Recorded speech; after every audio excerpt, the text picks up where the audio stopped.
Well, I could not believe how much I was finding.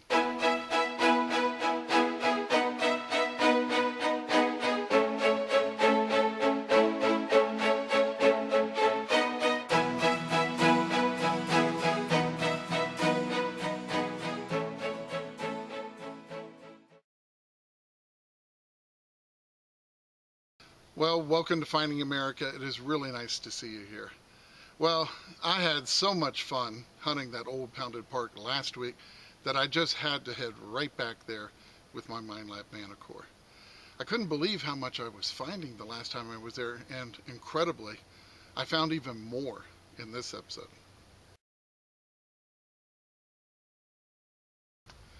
So I headed over early in the morning and I started to hunt low and slow with the M8 coil and the Manticore.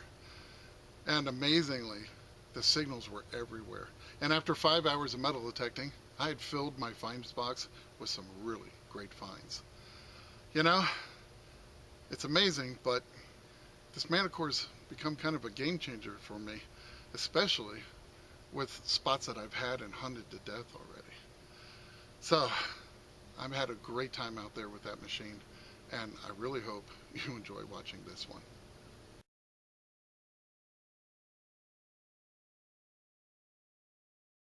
Well, I'm here pretty early, and I decided I wanted to start off right where I left off last week.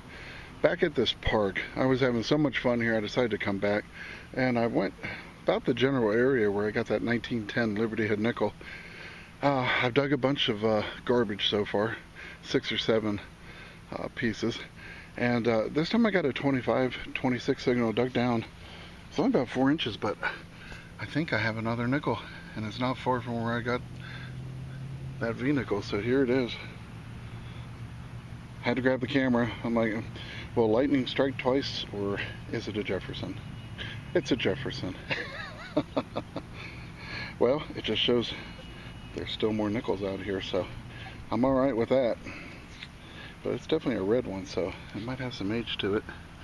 Let's see. Yeah, all this morning dew is making things quite messy out here. Yep, having a little trouble seeing the date. Oh, no, it's a 1940. Oh, there you go. Nice early Jefferson. I will definitely take that, and hopefully there's a few more good things out here.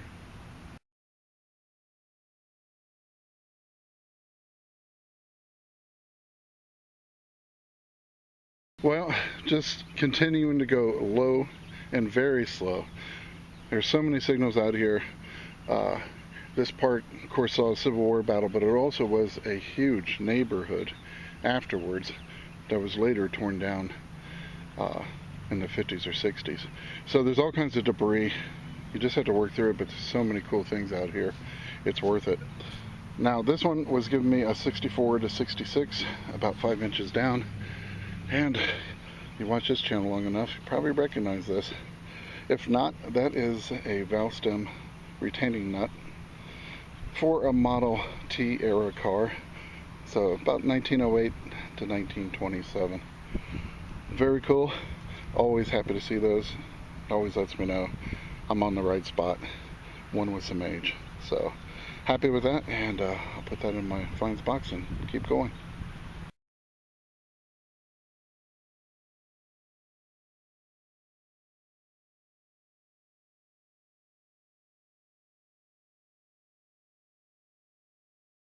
Still combing this small area where I've been finding a lot of nickels. Got a nice 77 to 78 signal here, right up against a tree. Matter of fact, all the way down there under the root, about 5 inches down. And I've already cleaned it up a little bit, but I got a nice weedy. There's still some weedies hiding in this part. This one's going to be a 51 from the Denver Mint. There's the backside. Very happy to have that. I remember when I first started out and I was a kid, and man, we used to find Wheaties by the dozens, but they never got old to me. I just really liked them.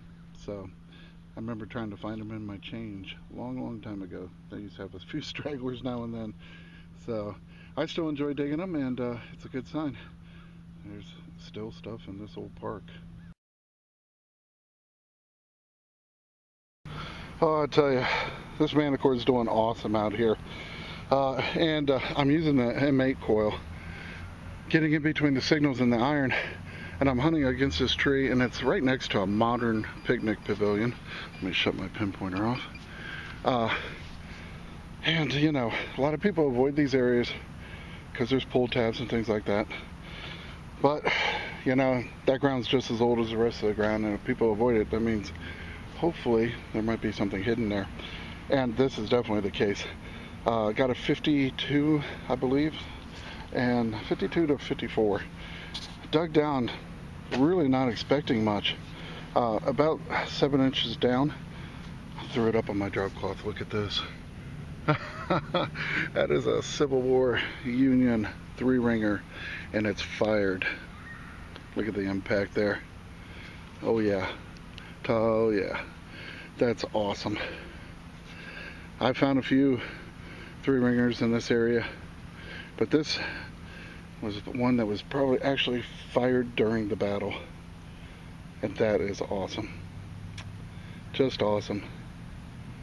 So happy to have that, and whew, not too shabby first hour this morning.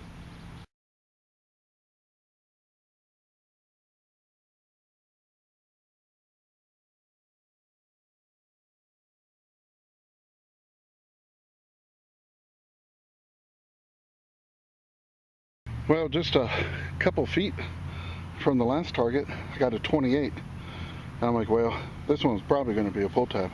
But no, again, something very cool. Check this out. I can get you in on it. Hopefully it focuses. Look at that. It's an old workwear overall button. Most likely overall. It's got a big gap on the back there. And this is actually probably where the wire fastener slipped over the button to hold the bibs up. So pretty cool, and I really like this one because check that out. It's got a locomotive and a coal car on it. Old train brand. Very cool. These are often on those the black and white striped overalls. Kids used to wear them. They love those things. So what a great find. So happy with that. And I can't wait to see what's next.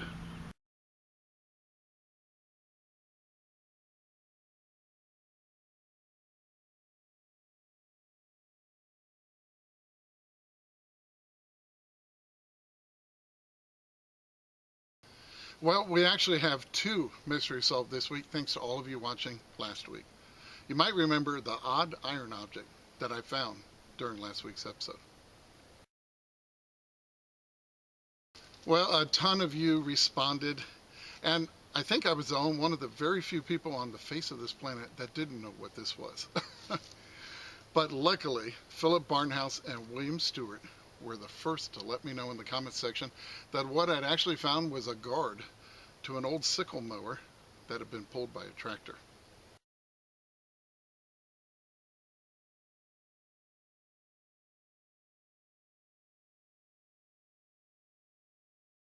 And you might also recall the strange cylinder-shaped object that I also found in last week's episode. Well, luckily, Jay Gordon and Ron Anderson both chimed in to let me know that what I'd actually found was a very old 4-gauge wire splicing sleeve. So a huge thank you goes out to Philip, William, Ron, and Jay, and everyone else that worked really hard to make last week's mystery finds this week's mystery solved. Well, sniffed another one out. Just a little ways further from that train button, I got a beautiful 80 signal, bouncing 80-81, perfect round signature on the conductive line, and I'll show you what that screen looked like. So I dug down, I'd say about 6-7 inches. It appeared to be on its side, but look at this. I think I have an old button. Ooh. With this place, you don't have any idea what kind of button you found. So let's, I figured I'd grab the camera, we'll find out together. Ooh. Not too shabby. Check that out.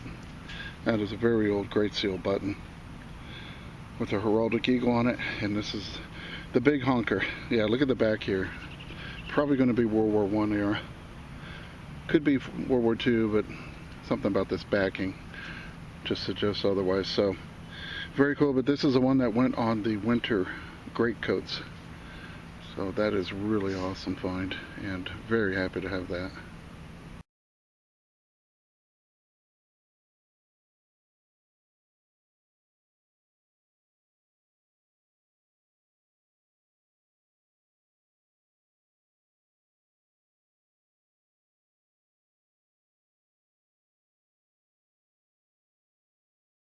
Well, you can see how close I am to this picnic pavilion. And like I said, a lot of people just won't hunt around these.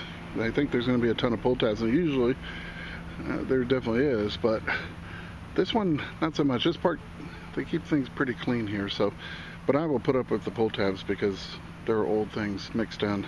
And this is another one. It's giving me a 27-28. It was only about 3 inches down, but it's a casing, but it's to a rimfire.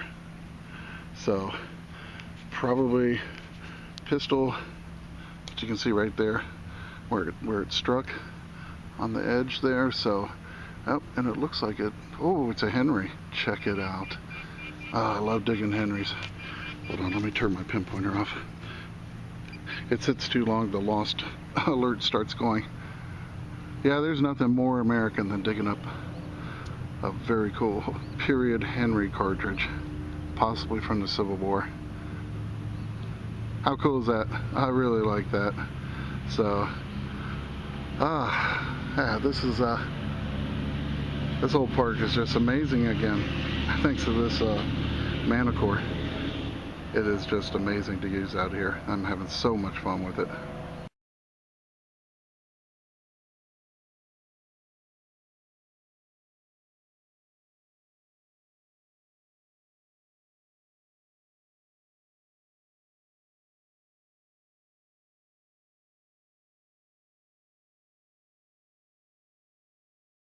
Well, this next one was giving me a 28, and I'm digging the hole going, come on, give me a nickel, gold coin, be okay.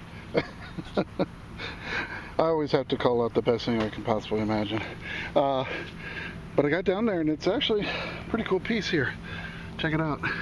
I'd say it's about 3-4 inches down, that's it. And it looks like I have some kind of a spoon or a fork or something, but I cut a couple slits right here to loosen it up. I haven't pulled it out yet. I figured we'd do that together. See what it looks like. I think it's bent. No, it isn't. Wow, look at that. It's actually perfect. Look at that. Isn't that awesome? A little bit of kink on the bowl right there, but very nice Art Deco pattern. So probably going to be 20s, 30s. And that's awesome. That is just awesome. Yeah, definitely has a back mark on it too. So yeah, actually I have to confess this. I saw a little area over here and I said, you know, I don't think I've even ever been over that area before. And this is one of my first targets, so pretty cool. Not a very large area, but it's just sort of tucked away. And yeah, never been over it. So hopefully there's some more cool things in the ground here.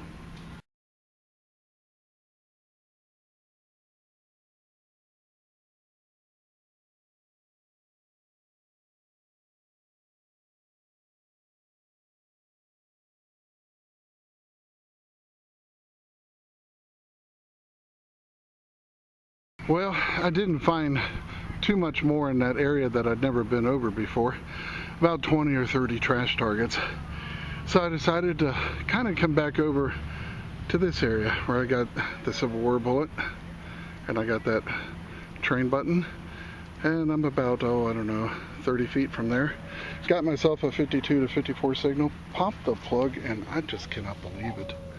Look at that. Another Civil War Union 3-ringer sitting loud and proud in the hole, just like that. I popped the plug and there it's at. Incredible.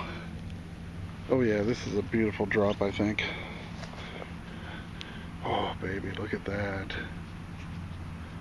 Look at that. Absolutely beautiful. Whew. That is awesome.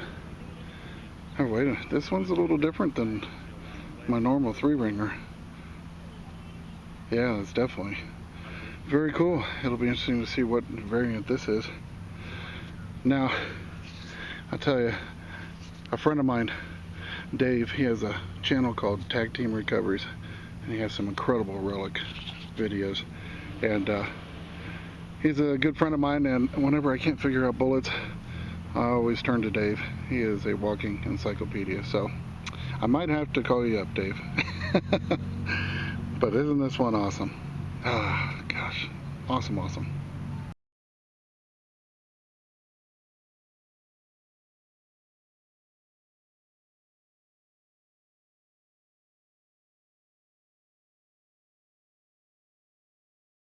Well, this one was ringing in the 50s, nice and strong. I saw this, and then I kept scraping at the plug, and it looks like someone put their key on a chain for safekeeping, and it didn't work. Yep, some type of key, but on this little ball chain. So, neat little find, and we'll keep on going here.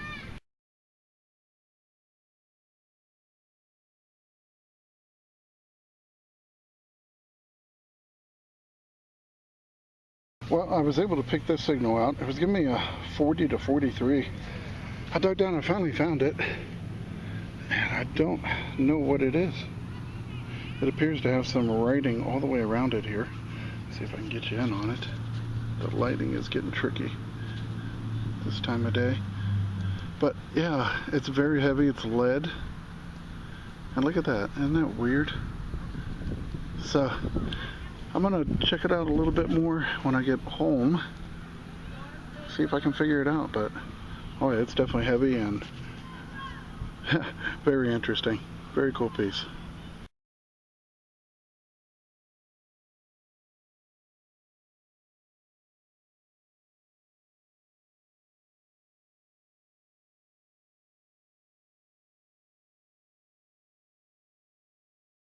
Well, another nice signal, another nice find.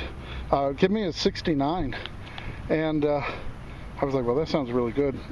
It's only about 4 inches down. I've already cleaned it off, saved a little bit of time, but it is a really nice early weedy. And this one's going to be a 1915 from the Philadelphia Mint. So I will definitely take that. And it's amazing. There's still old coins out here.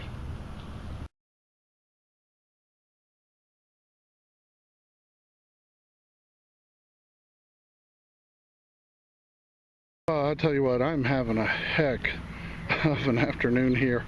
The Manticore is just killing it. Just going really slow, picking the signals out.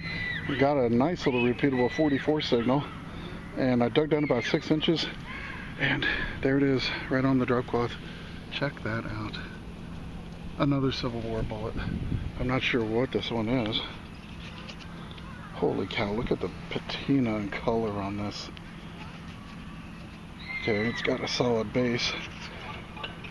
Oh, look at that. Little hole in the center. Some kind of carbine bullet, I would imagine. I don't know if I've dug this one before. But look at this. It's got, look at the strong seam on both sides. That is just a fabulous bullet right there. Nice drop, not fired. Wow, that's amazing. Just so impressed with this Manticore. This park has definitely come alive again.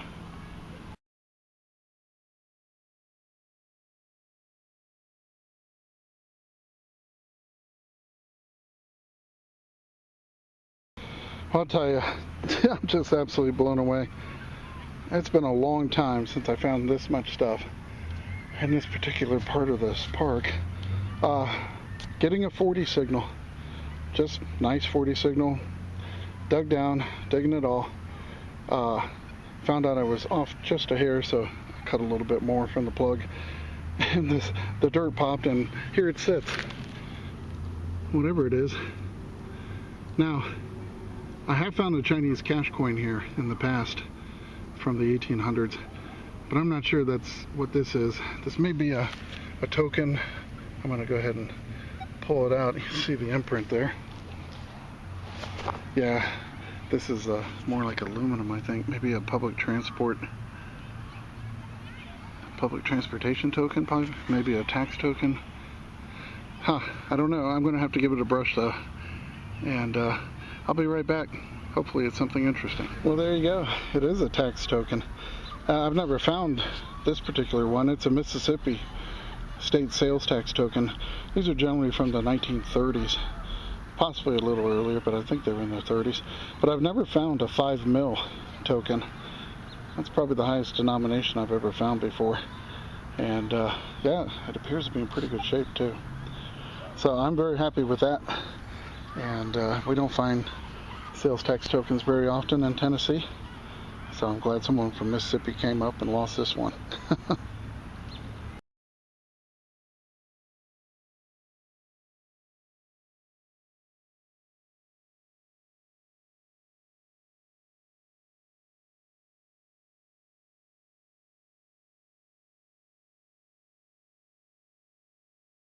Just picking the signals out again, got a 69, 70, bounced up to almost an 80. Depends on the direction of my swing. But I dug down and check it out. Another very early Wheatie. This one's going to be 1920 from the Philadelphia Mint. That's just awesome. I cannot believe how many signals I'm getting out of here. It is a blast. Well, I'm just picking through the iron here, and I got a really strong signal. It was giving me like a 52, sometimes in the high 40s. It did give me a red bar under the numbers on the screen, so I knew there was iron in there, so maybe dragging the number down, I don't know. But I finally got it out. Had to dig down 6-7 inches, threw it up on the drop cloth, and I can see I've got something round. Small cent. I'm hoping Indian with those numbers, but maybe there was enough iron to drag a penny down to those numbers. But I grabbed the camera so we could find out together. It's definitely old. I don't think we're going to have a memorial. Oh, I think I do have an Indian. Let me see. That's pretty green. It's caked on pretty good. Oh yeah, you can see the headdress. Oh baby. Man, I'm telling you, we have pounded this park for so many years. Now, obviously, some of the signals, you know, you just miss, but the separation is the key with this stuff out here. I mean, it's just a neighborhood piled on top of a battlefield, you know. I mean, you're going to have a lot of stuff to get through to get to the good targets. And this thing really, really separates amazingly. So, well, I'll tell you what, let me get this cleaned up a little bit, and I will find out a date on it. But it's not a fatty, it's a normal size, but we shall see.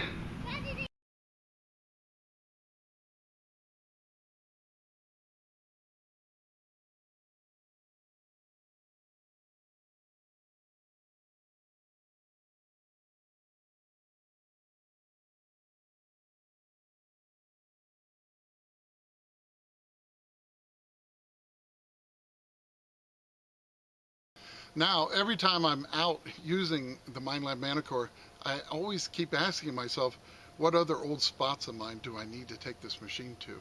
And the answer is always the same, all of them. I have to say, I thoroughly enjoy using this machine. And I hope you thoroughly enjoyed watching this episode. Now, if you haven't gotten enough of Finding America yet, just stick around to the end of this video, and I'll have a link to an incredible episode from the Finding America archives waiting for you there. And remember, it's history that makes a find a treasure. And I can't wait to see you back here next week on Finding America.